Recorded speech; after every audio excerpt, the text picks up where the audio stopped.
কথা বলাতে আমাকে কত রকম গালমন্দ করেছে, কিন্তু প্রতিবাদ না করলে উপায় নেই, প্রতিবাদ না করলে উপায় নেই। যারা মানহাজে সালাফ আহলে হাদিস সমাজে আহলে হাদিস জনগণকে গুমরাহ করছে, পথভ্রষ্ট করছে, হককে বিচ্যুত করছে, কোরআন এবং সহিহ সুন্নাহর কথা যারা বলছে তাদেরকে নিন্দামন্দ করছে, তারা বলছে যে মানুষের মধ্যে বিভেদ সৃষ্টি করছে। বিভেদ তো হবেই, হক ও বাতিল কোনদিন এক জায়গাতে হয়? বিভেদ তো হবে, হক আলাদা হবে, বাতিল আলাদা হবে।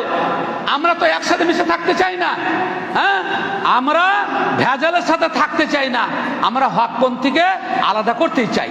তোমরা ভেজাল নিয়েই থাকো, আমরা তো হকের মধ্যে বিভক্তি আনিনি, কোরআন এবং সহিহ সুন্নাহর দলিলের মধ্যে বিভক্তি আনিনি।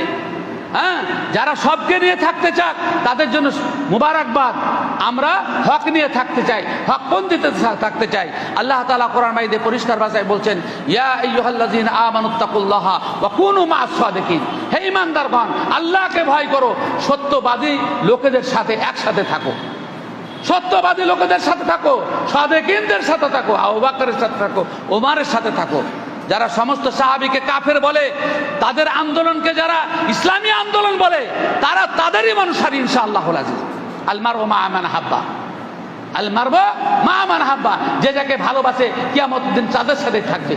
মাজারপন্থী, খোমেনিপন্থী, সাহাবীদের খুনি, হোসাইনের খুনি, বিশিষ্ট আলেমদের খুনি, এরা যদি আদর্শবাদ হয় তাহলে তোমাদের আদর্শ তোমাদের কাছেই থাক, আমাদের কাছে বিক্রি করতে আসিও না, আমাদেরকে বলতে আসিও না। কোরআন সহিহ সুন্নাহ প্রেমী জনগণের কাছে আল্লাহ রাব্বুল আলামিন হকের বার্তা পৌঁছে দেওয়ার জন্য আমাদের ঘাড়ে দায়িত্ব অর্পণ করেছিল, আমাদের ঘাড়ে হকপন্থী মানুষের কাছে সে দায়িত্ব পৌঁছাতেই হবে। ইয়া আইয়ুহার রাসূল বাল্লিগ মা উনজিলা ইলাইক ফাইন লাম তাফআল ফামা বাল্লাগতা রিসালাতা ওয়াল্লাহু ইয়াসিমুকা মিনান নাস।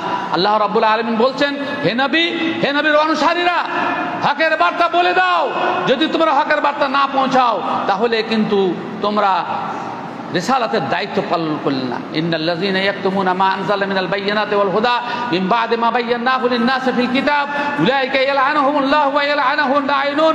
কোরআন এবং সহিহ সুন্নাতে আমি যে আদর্শ এবং বাণী প্রচার করার জন্য অবতীর্ণ করেছি, সে কথা জানা সত্ত্বেও যারা নিজের স্বার্থের জন্য গোপন করে, এরা আল্লাহর পক্ষ থেকে অভিশপ্ত, আল্লাহর ফেরেশতাদের অভিশপ্ত, আল্লাহর এবং মানুষদের মধ্যে যারা হকপন্থী তাদের অভিশাপ তাদের বর্তমান নাসে আজমাইন। সত্যকে যারা মানুষের কাছে পৌঁছাতে দেয় না, এদের থেকে সতর্ক এবং আমাদেরকে সাবধান হতে হবে। ব্রাদার ইসলাম।